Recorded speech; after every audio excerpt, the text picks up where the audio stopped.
Hi friends, everyone design tips in പുതിയൊരു വീഡിയോയിലേക്ക് സ്വാഗതം. ഞാൻ ലിൻസിയോസ്. Adobe Illustrator 7th ക്ലാസ്സിനകത്ത് നമ്മൾ നോക്കുന്നത് പെയിന്റ് ബ്രഷ് ടൂൾ ആണ്. ഞാൻ ഇവിടെ പെയിന്റ് ബ്രഷ് ടൂൾ സെലക്ട് ചെയ്യുന്നുണ്ട്. ഈ ഒരു ടൂൾ നമ്മൾ യൂസ് ചെയ്യുന്ന ബ്രഷസ് ക്രിയേറ്റ് ചെയ്യാൻ വേണ്ടിയിട്ടാണെന്ന് നിങ്ങൾക്കറിയാം. ഇതുപോലെ ക്ലിക്ക് ചെയ്ത് ഡ്രാഗ് ചെയ്താണ് ബ്രഷ് ക്രിയേറ്റ് ചെയ്യുന്നത്. അതുപോലെ നമുക്ക് ബ്രഷിന്റെ കളർ ഇവിടുന്ന് ചേഞ്ച് ചെയ്ത് കൊടുക്കാൻ കഴിയുന്നതാണ്. ഇവിടെ ഡബിൾ ക്ലിക്ക് ചെയ്യുന്നുണ്ട്. ഇപ്പോൾ വന്നിട്ടുള്ള കളർ പിക്കറിൽ നിന്ന് നമുക്ക് ആവശ്യമായിട്ടുള്ള കളർ സെലക്ട് ചെയ്ത് കൊടുക്കാം. ഓക്കെ പ്രസ് ചെയ്യുന്നുണ്ട്. ഇപ്പോൾ നമ്മൾ ക്രിയേറ്റ് ചെയ്തിട്ടുള്ള ഒരു ബ്രഷിൻ്റെ കളർ മാറിയിട്ടുണ്ട്. ഇനി നമ്മൾ ക്രിയേറ്റ് ചെയ്യുന്ന ബ്രഷിന് ഈ ഒരു കളർ തന്നെയായിരിക്കും വരിക. ഇത്തരത്തിലാണ് നമ്മൾ ഈ ഒരു ബ്രഷിന് കളർ കൊടുക്കുന്നത്. അതുപോലെ നമുക്കിവിടെ ഈ ഓപ്ഷൻ ബാറിനകത്തും ബ്രഷിൻ്റെ കളർ ചേഞ്ച് ചെയ്ത് കൊടുക്കാവുന്നതാണ്. അതുപോലെ തന്നെ ഇതിൻ്റെ സ്ട്രോക്ക് വെയിറ്റ് നമുക്ക് ഇവിടുന്ന് അഡ്ജസ്റ്റ് ചെയ്ത് കൊടുക്കാം. ഈ ഓപ്ഷൻസ് എല്ലാം നമ്മൾ മുൻപ് മറ്റ് പല ക്ലാസ്സുകളിലും ഡിസ്കസ് ചെയ്തിട്ടുള്ള കാര്യങ്ങളാണ്. അതുപോലെ ഈ ഓപ്ഷനുകൾ നമ്മൾ മുൻപത്തെ ക്ലാസ്സുകളിൽ നോക്കിയിട്ടുണ്ട്. അതുപോലെ നമ്മൾ ക്രിയേറ്റ് ചെയ്തിട്ടുള്ള ഈ ഒരു ബ്രഷിനകത്ത് പാത്ത് കാണാം. ഞാനിവിടെ ഷോർട്ട് കീയുള്ള Ctrl+Y പ്രസ് ചെയ്യുന്നുണ്ട്. ഇപ്പം നിങ്ങൾക്ക് ഇവിടെ വയർ ഫ്രെയിം കാണാവുന്നതാണ്. അതുപോലെ തന്നെ നിങ്ങൾക്ക് ഈ ഒരു പാത്തിനകത്തെല്ലാം ഈ ഒരു കർവ് വരുന്നിടത്ത് ആങ്കർ പോയിൻറ്റ്സുകൾ കാണാവുന്നതാണ്. ഞാൻ വീണ്ടും Ctrl+Y പ്രസ് ചെയ്യുന്നുണ്ട്. ഇനി നമുക്ക് ഈ ഒരു പെയിൻറ്റ് ബ്രഷ് ടൂളിൻ്റെ ഓപ്ഷൻ മെനൂസ് കൂടി നോക്കാം. അതിനായിട്ട് നമുക്ക് ഈ ഒരു ബ്രഷ് ടൂളിൽ ഡബിൾ ക്ലിക്ക് ചെയ്യാം. ഇപ്പോൾ ഇവിടെ പെയിൻറ്റ് ബ്രഷ് ടൂളിൻ്റെ ഓപ്ഷൻ മെനൂസ് വന്നിട്ടുണ്ട്. ഇവിടെ ആദ്യത്തെ ഓപ്ഷനായിട്ട് വരുന്ന ടോളറൻസ് ആണ്. ഇതിനകത്ത് ഫിഡിലിറ്റി അതുപോലെ സ്മൂത്ത്നെസ് എന്ന് പറഞ്ഞ രണ്ട് ഓപ്ഷൻസ് ആണ് വരുന്നത്. നമുക്ക് ഇതൊക്കെ എന്തൊക്കെയാണെന്ന് നോക്കാം. നമുക്കിവിടെ ഈ ഫിഡിലിറ്റി കുറച്ച് കൊടുക്കാം. അതുപോലെ സ്മൂത്ത്നെസ്സും കുറയ്ക്കുന്നുണ്ട്. ഇനി നമ്മൾ ക്രിയേറ്റ് ചെയ്യുന്ന ബ്രഷ് എന്ന് പറഞ്ഞിട്ടുണ്ടെങ്കിൽ ആക്യുറേറ്റ് ആയിരിക്കും. അതായത് നമ്മൾ എങ്ങനെയാണോ ക്രിയേറ്റ് ചെയ്യുന്നത് അതുപോലെ തന്നെ ആയിരിക്കും ആ ഒരു ബ്രഷ് വരിക. നമുക്കൊന്ന് ട്രൈ ചെയ്ത് നോക്കാം. ഓക്കെ പ്രസ് ചെയ്യാം. ഞാനിവിടെ ബ്രഷ് ക്രിയേറ്റ് ചെയ്യുന്നുണ്ട്. നമുക്കിവിടെ ക്ലിക്ക് ചെയ്ത് ഡ്രോ ചെയ്യാം. ഇപ്പം ഞാനിവിടെ ബ്രഷ് എങ്ങനെയാണോ ക്രിയേറ്റ് ചെയ്തത് അതുപോലെ തന്നെയാണ് ഈ ഒരു ബ്രഷ് വന്നിട്ടുള്ളത്. അതായത് ഈ ബ്രഷിൻ്റെ കർവുകൾ കൂടുതലായിട്ട് സ്മൂത്തോ അല്ലെങ്കിൽ കൂടുതലായിട്ട് ഷാർപ്പോ ഒന്നും ആയിട്ടില്ല. നമ്മൾ എങ്ങനെയാണോ ഡ്രോ ചെയ്തത് അതുപോലെ തന്നെയാണ് ഇവിടെ ക്രിയേറ്റ് ആയിരിക്കുന്നത്. അപ്പോൾ ഈ ഒരു ഫിഡിലിറ്റിയിലും അതുപോലെ സ്മൂത്ത്നെസ്സിലും നമ്മൾ വാല്യൂ കുറച്ച് വെക്കുകയാണെന്നുണ്ടെങ്കിൽ ഇതുപോലെ ആക്യുറേറ്റ് ആയിട്ടായിരിക്കും നമ്മൾ ക്രിയേറ്റ് ചെയ്യുന്ന ബ്രഷ് വരിക. വീണ്ടും ഞാൻ ഓപ്ഷൻ മെനുവിൽ പോകുന്നുണ്ട്. ഇനി നമുക്ക് അല്പം ഫിഡിലിറ്റി ഇൻക്രീസ് ചെയ്ത് കൊടുക്കാം. ഈ രണ്ട് ബ്രഷിനെ ഞാൻ റിമൂവ് ചെയ്യുന്നുണ്ട്. നമ്മളിവിടെ ഫിഡിലിറ്റി ഇൻക്രീസ് ചെയ്തിട്ടുണ്ട്. ഇനി നമുക്കിവിടെ ബ്രഷ് ഡ്രാഗ് ചെയ്ത് ക്രിയേറ്റ് ചെയ്യാം. ഇപ്പം നിങ്ങൾക്ക് ഇവിടെ കാണാം ഈ ഒരു ബ്രഷ് വളരെ ഷാർപ്പായിട്ടാണ് വന്നിട്ടുള്ളത്. അപ്പോൾ നമ്മൾ ഫിഡിലിറ്റി ഇൻക്രീസ് ചെയ്യുകയാണെന്നുണ്ടെങ്കിൽ ഇതുപോലെ ഷാർപ്പായിട്ടായിരിക്കും നമ്മൾ ക്രിയേറ്റ് ചെയ്യുന്ന ബ്രഷസ് വരിക. അതുപോലെ തന്നെ അടുത്ത ഓപ്ഷൻ നോക്കാം. ഇവിടെ ഞാൻ ഫിഡിലിറ്റി വീണ്ടും കുറയ്ക്കുന്നുണ്ട്. നമുക്ക് സ്മൂത്ത്നെസ് ഇൻക്രീസ് ചെയ്യാം. ഓക്കെ പ്രസ് ചെയ്യുന്നുണ്ട്. ഇപ്പം നമ്മൾ സ്മൂത്ത്നെസ് ഇൻക്രീസ് ചെയ്ത സമയത്ത് നമ്മൾ ക്രിയേറ്റ് ചെയ്തിട്ടുള്ള ആ ഒരു ബ്രഷസ് വരുന്നത് വളരെ സ്മൂത്തായിട്ടാണ്. നമ്മൾ വളരെ റഫായിട്ട് ഈ ഒരു ടൂൾ യൂസ് ചെയ്ത് ബ്രഷ് ക്രിയേറ്റ് ചെയ്തിട്ടുണ്ടെങ്കിലും ഇതുപോലെ സ്മൂത്തായിട്ട് ഈ ഒരു ഓപ്ഷൻ കൊണ്ടുവരുന്നതാണ്. ഇവിടെ നമ്മൾ ഫിഡിലിറ്റിയും അതുപോലെ സ്മൂത്ത്നെസ്സും വളരെ വാല്യൂ കുറച്ച് കൊടുത്ത സമയത്ത് ആക്യുറേറ്റ് ആയിട്ടാണ് ലൈൻ വന്നിരിക്കുന്നത്. നമ്മൾ രണ്ടാമത് ക്രിയേറ്റ് ചെയ്തിട്ടുള്ള ഈ ഒരു ബ്രഷ് ഫിഡിലിറ്റി ഇൻക്രീസ് ചെയ്തതിനാൽ ഷാർപ്പായിട്ടാണ് വന്നിട്ടുള്ളത്. അതുപോലെ തന്നെ സ്മൂത്ത്നെസ് ഇൻക്രീസ് ചെയ്ത സമയത്ത് ഇവിടെ സ്മൂത്തായിട്ടും വന്നിട്ടുണ്ട്. അപ്പോൾ ഈ ഒരു ഓപ്ഷൻസ് മനസ്സിലാക്കി വിചാരിക്കുന്നു. വീണ്ടും ഞാൻ ഓപ്ഷൻ മെനുവിൽ പോകുന്നുണ്ട്. അടുത്തായിട്ട് ഇവിടെ ഓപ്ഷൻസ് വരുന്നുണ്ട്. ഇവിടെ നമ്മൾ കീപ്പ് സെലക്റ്റഡ് ആണ് ഓൾറെഡി ടിക്ക് ചെയ്ത് വെച്ചിരിക്കുന്നത്. ഓക്കെ പ്രസ് ചെയ്യുന്നുണ്ട്. കീപ്പ് സെലക്റ്റഡ് എന്ന് പറഞ്ഞിട്ടുണ്ടെങ്കിൽ നമ്മൾ ക്രിയേറ്റ് ചെയ്യുന്ന ആ ഒരു ബ്രഷ് സെലക്റ്റഡ് ആയിട്ടായിരിക്കും വരിക. നമ്മൾ ബ്രഷ് ക്രിയേറ്റ് ചെയ്യുന്ന സമയത്ത് ലാസ്റ്റ് ക്രിയേറ്റ് ചെയ്തിട്ടുള്ള ആ ഒരു ബ്രഷ് വരുന്നത് സെലക്റ്റഡ് ആയിട്ടായിരിക്കും. നമ്മൾ ഈ ക്രിയേറ്റ് ചെയ്തിട്ടുള്ള ഈ ഒരു ബ്രഷിനെ നമുക്ക് പെട്ടെന്ന് ഡിലീറ്റ് ചെയ്യണമെന്നുണ്ടെങ്കിലൊക്കെ ഈ സെലക്ട് ആയിട്ടിരിക്കുന്നതുകൊണ്ട് എളുപ്പത്തിൽ കഴിയുന്നതാണ്. ജസ്റ്റ് ഡിലീറ്റ് കീ പ്രസ് ചെയ്താൽ മതി. അപ്പോൾ ഈ ഒരു ഓപ്ഷൻ നമ്മൾ ഇതിന് വേണ്ടിയിട്ടാണ് യൂസ് ചെയ്യുന്നത്. അതിനോടൊപ്പം തന്നെ നമ്മൾ എഡിറ്റ് സെലക്റ്റഡ് പാത്ത് ടിക്ക് ചെയ്യുന്നുണ്ട്. ഇവിടെ ഇതിൻ്റെ ടോളറൻസ് നമുക്ക് അഡ്ജസ്റ്റ് ചെയ്യാവുന്നതാണ്. നമുക്കിവിടെ പിക്സൽ വാല്യൂ ഇൻക്രീസ് ചെയ്തും അതുപോലെ റെഡ്യൂസ് ചെയ്തും കൊടുക്കാവുന്നതാണ്. നമുക്കിവിടെ 12 കൊടുക്കാം. ഓക്കെ പ്രസ് ചെയ്യുന്നുണ്ട്. നമുക്കിവിടെ ക്ലിക്ക് ചെയ്ത് ബ്രഷ് ഡ്രാഗ് ചെയ്ത് ക്രിയേറ്റ് ചെയ്യാം. നമ്മൾ ഈ ഒരു ബ്രഷ് ക്രിയേറ്റ് ചെയ്യുന്നതിന് മുൻപായിട്ട് എഡിറ്റ് സെലക്റ്റഡ് പാത്ത് എന്നുള്ള ഓപ്ഷൻ നമ്മൾ ടിക്ക് ചെയ്ത് കൊടുത്തിട്ടുണ്ട്. ഈ ഒരു ഓപ്ഷൻ നമ്മൾ യൂസ് ചെയ്യുന്നത് നമ്മൾ ക്രിയേറ്റ് ചെയ്തിട്ടുള്ള ബ്രഷിനെ എഡിറ്റ് ചെയ്യാൻ വേണ്ടിയിട്ടാണ്. നമുക്ക് ഈ ഒരു ബ്രഷ് ഈ രീതിയിലല്ല ക്രിയേറ്റ് ചെയ്യേണ്ടത്. അല്പം വളഞ്ഞിട്ടൊക്കെയാണ് വേണ്ടതെന്നുണ്ടെങ്കിൽ നമുക്ക് ഈ ഒരു ടൂൾ യൂസ് ചെയ്തുകൊണ്ട് ഇതിനെ അഡ്ജസ്റ്റ് ചെയ്ത് കൊടുക്കാവുന്നതാണ്. ഇപ്പം നിങ്ങൾക്ക് ഇവിടെ കാണാൻ ഞാനിവിടെ ഡ്രോ ചെയ്ത് കൊടുത്ത സമയത്ത് ആ ഒരു ഷേപ്പിൽ ഇവിടെ ബ്രഷ് വന്നിട്ടുണ്ട്. അപ്പോൾ നമുക്ക് ഈ ഒരു ഓപ്ഷൻ യൂസ് ചെയ്തുകൊണ്ട് ക്രിയേറ്റ് ചെയ്തിട്ടുള്ള ബ്രഷിനെ നമുക്ക് എഡിറ്റ് ചെയ്യാവുന്നതാണ്. ഇനി നമുക്ക് ബ്രഷ് സ്റ്റൈൽസുകൾ നോക്കാം. നമുക്ക് ഇല്ലുസ്ട്രേറ്റർ തരുന്ന ഒരുപാട് പ്രീസെറ്റ് ബ്രഷുകളുണ്ട്.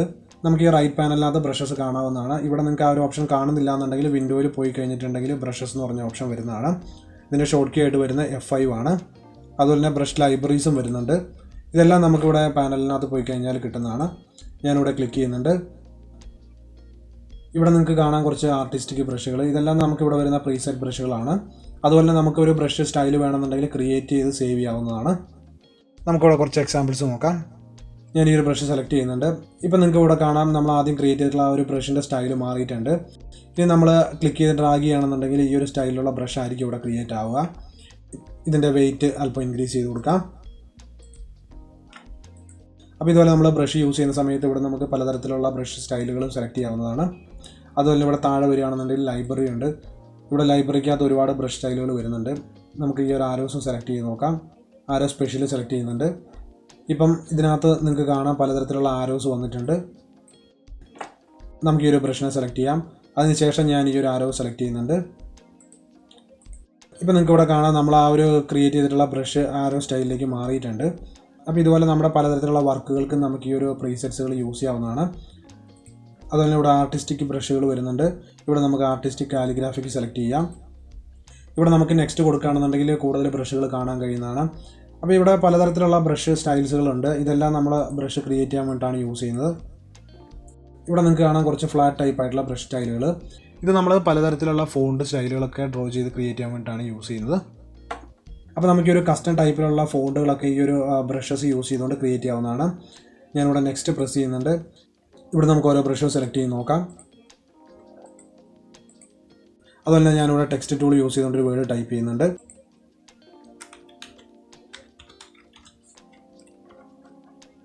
പിന്നെ ഫോണ്ട് സൈസ് നമുക്ക് അല്പം ഇൻക്രീസ് ചെയ്ത് കൊടുക്കാം. അതുപോലെ ഞാൻ ഈ ഫോണ്ട് ഒന്ന് ചേഞ്ച് ചെയ്യുന്നുണ്ട്.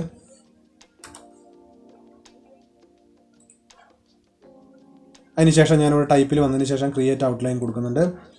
ഇനി നമുക്ക് ഈ ഒരു വേർഡിന് ഇവിടുന്ന് ബ്രഷ് സെലക്ട് ചെയ്ത് നോക്കാം. ഇതിൻ്റെ സ്ട്രോക്കിൻ്റെ വെയിറ്റ് നമുക്ക് അല്പം ഒന്ന് റെഡ്യൂസ് ചെയ്യാം. ഇതിൻ്റെ ഫിൽ കളർ നമുക്ക് റിമൂവ് ചെയ്ത് നോക്കാം. അപ്പോൾ നമ്മൾ ടൈറ്റിൽസ് ഒക്കെ ക്രിയേറ്റ് ചെയ്യുന്ന സമയത്ത് ഇതുപോലുള്ള ബ്രഷ് സ്റ്റൈലുകളൊക്കെ യൂസ് ചെയ്തുകൊണ്ട് നമുക്ക് ആർട്ടിസ്റ്റിക് ആയിട്ടുള്ള ടൈറ്റിൽസ് ഒക്കെ ക്രിയേറ്റ് ചെയ്യാൻ കഴിയുന്നതാണ്. അപ്പോൾ ഈ ഒരു ബ്രഷസ് എന്താണെന്ന് നിങ്ങൾക്ക് മനസ്സിലായെന്ന് ഞാൻ വിചാരിക്കുന്നു. അതുപോലെ നമുക്കൊരു ബ്രഷ് എങ്ങനെയാണ് ക്രിയേറ്റ് ചെയ്യാൻ നോക്കാം. ഞാനിവിടെ എലിപ്സ് ടൂൾ യൂസ് ചെയ്തുകൊണ്ട് ഒരു ഷേപ്പ് കൂടെ ക്രിയേറ്റ് ചെയ്യുന്നുണ്ട്. ഇവിടെ കളർ ഒന്ന് സോപ്പ് ചെയ്ത് കൊടുക്കാം.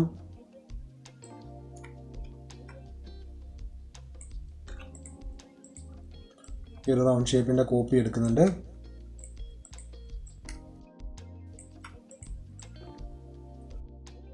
അതിനുശേഷം നമുക്ക് ഈ ഷേപ്പിനെ ഒരുമിച്ച് സെലക്ട് ചെയ്തുകൊണ്ട് ഗ്രൂപ്പ് ചെയ്യാം. ഇവിടെ വീണ്ടും ബ്രഷ് ഞാൻ ഓപ്പൺ ചെയ്യുന്നുണ്ട്. നമ്മൾ ഈ ക്രിയേറ്റ് ചെയ്തിട്ടുള്ള ഷേപ്പിനെ നമുക്ക് ഡ്രാഗ് ചെയ്ത് ഈ ഒരു ബ്രഷിനകത്തേക്ക് ഡ്രോപ്പ് ചെയ്യാം. ഇപ്പോൾ ഞാനിവിടെ ഡ്രോപ്പ് ചെയ്ത സമയത്ത് ഇവിടെ ഒരു ഡയലോഗ് ബോക്സ് ഓപ്പൺ ആയി വന്നിട്ടുണ്ട്. ഈ ഒരു ഡയലോഗ് ബോക്സിനകത്ത് നമുക്ക് ഡിഫറെൻറ്റ് ടൈപ്സിലുള്ള ബ്രഷസ് ക്രിയേറ്റ് ചെയ്യാവുന്നതാണ്. നമുക്കിവിടെ ആർട്ട് ബ്രഷ് സെലക്ട് ചെയ്യാം. ഞാൻ ആർട്ട് ബ്രഷസ് ആണ് ക്രിയേറ്റ് ചെയ്യുന്നത്.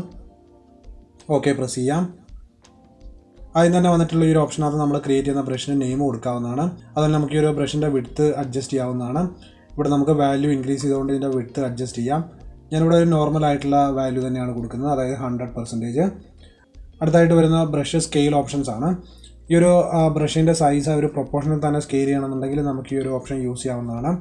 ഇവിടെ ഡീഫാൾട്ടായിട്ട് സെലക്റ്റഡ് ആയിട്ടുള്ള ആ ഒരു രണ്ടാമത്തെ ഓപ്ഷൻ തന്നെ സെലക്ട് ചെയ്ത് കൊടുക്കാം. ഇനി അടുത്തായിട്ട് വരുന്ന ഡയറക്ഷൻ ആണ്. ഇവിടെ 4 തരത്തിലുള്ള ഡയറക്ഷൻസ് ആണുള്ളത്. നമുക്ക് ഏത് ഡയറക്ഷനിൽ വേണമെങ്കിലും ബ്രഷ് ക്രിയേറ്റ് ചെയ്യാവുന്നതാണ്. ഇപ്പോൾ നമ്മൾ മുകളിലേക്കാണ് ഡയറക്ഷൻ സെലക്ട് ചെയ്തിരിക്കുന്നത്. ഈ ഒരു ഷേപ്പുകൾ ബ്രഷിനകത്ത് വരുന്ന സമയത്ത് മുകളിലേക്കായിരിക്കും വരിക. നമുക്കിവിടെ റൈറ്റിലേക്കുള്ള ഡയറക്ഷൻ സെലക്ട് ചെയ്യാം. അതുപോലെ അടുത്തായിട്ട് കളറൈസേഷൻ ആണ് വരുന്നത്. ഇവിടെ നണ്ണ് നമ്മൾ സെലക്ട് ചെയ്യുകയാണെന്നുണ്ടെങ്കിൽ നമുക്ക് ഈ ഒരു ബ്രഷിൻ്റെ കളർ ഈ ഒരു കളർ തന്നെയായിട്ടായിരിക്കും പെർമനൻ്റ് ആയിട്ട് വരിക. നമുക്ക് ഇതിൻ്റെ കളർ ചേഞ്ച് ചെയ്യാൻ കഴിയുന്നതായിരിക്കില്ല. അതുപോലെ നമുക്കിവിടെ ടിൻറ്റ് സെലക്ട് ചെയ്യാം. ടിൻറ്റ് കൊടുക്കുകയാണെന്നുണ്ടെങ്കിൽ ക്രിയേറ്റ് ചെയ്യുന്ന ബ്രഷസിന് നമുക്ക് ഏത് കളർ വേണമെങ്കിലും സെലക്ട് ചെയ്യാവുന്നതാണ്. പിന്നെ അടുത്തായിട്ട് വരുന്ന ഫ്ലിപ്പ് ഓപ്ഷൻസ് ആണ്. നമ്മളിവിടെ സെലക്ട് ചെയ്യുന്നില്ല. ഇനി നമുക്ക് ഓക്കെ പ്രസ് ചെയ്യാം. ഇവിടെ ഇപ്പോൾ നിങ്ങൾക്ക് കാണാം നമ്മൾ കൊടുത്തിട്ടുള്ള ബ്രഷ് വന്നിട്ടുണ്ട്. നമുക്ക് ഈ ഒരു ബ്രഷിനെ സെലക്ട് ചെയ്യാം. ഇപ്പോൾ ഞാനിവിടെ സെലക്ട് ചെയ്ത സമയത്ത് ഈ ഒരു ഷേപ്പിലൂടെ ബ്രഷ് വന്നിട്ടുണ്ട്. നമുക്ക് ബ്രഷ് ടൂൾ യൂസ് ചെയ്തുകൊണ്ട് ബ്രഷ് ക്രിയേറ്റ് ചെയ്ത് നോക്കാം. ഇപ്പോൾ നമ്മൾ ക്രിയേറ്റ് ചെയ്തിട്ടുള്ള ആ ഒരു ബ്രഷ് സ്റ്റൈലാണ് ഇവിടെ വന്നിരിക്കുന്നത്. അപ്പോൾ ഇത്തരത്തിൽ നമുക്ക് ബ്രഷ് ക്രിയേറ്റ് ചെയ്ത് കൊടുക്കാവുന്നതാണ്. ഇനി നമ്മൾ എങ്ങനെ ഡ്രോ ചെയ്തിട്ടുണ്ട് ഈ ഒരു ബ്രഷ് സ്റ്റൈലിലായിരിക്കും വരിക. അപ്പോൾ ഇത്തരത്തിൽ നമുക്ക് വളരെ ആർട്ടിസ്റ്റിക് ആയിട്ടുള്ള ബ്രഷുകളൊക്കെ ക്രിയേറ്റ് ചെയ്യാൻ കഴിയുന്നതാണ്. അപ്പോൾ ഈ ഒരു ബ്രഷ് ടൂൾ നിങ്ങൾക്ക് മനസ്സിലായെന്ന് വിചാരിക്കുന്നു. അപ്പോൾ ഈ ഒരു വീഡിയോ എൻ്റെ എല്ലാ ഡിസൈനർ സുഹൃത്തുക്കളും യൂസ്ഫുൾ ആകുമെന്ന് വിചാരിക്കുന്നു. ഈ വീഡിയോ നിങ്ങൾക്ക് ഇഷ്ടമായെങ്കിൽ ലൈക്ക് ചെയ്യുക. അതുപോലെ നിങ്ങളുടെ കമൻസുകളും രേഖപ്പെടുത്തുക. ഒപ്പം ഈ ചാനൽ സബ്സ്ക്രൈബ് ചെയ്യാത്തവർ സബ്സ്ക്രൈബ് ചെയ്ത് ബെല്ലൈക്കണും കൂടി പ്രസ് ചെയ്ത് നോട്ടിഫിക്കേഷൻ എനേബിൾ ചെയ്ത് വയ്ക്കുക.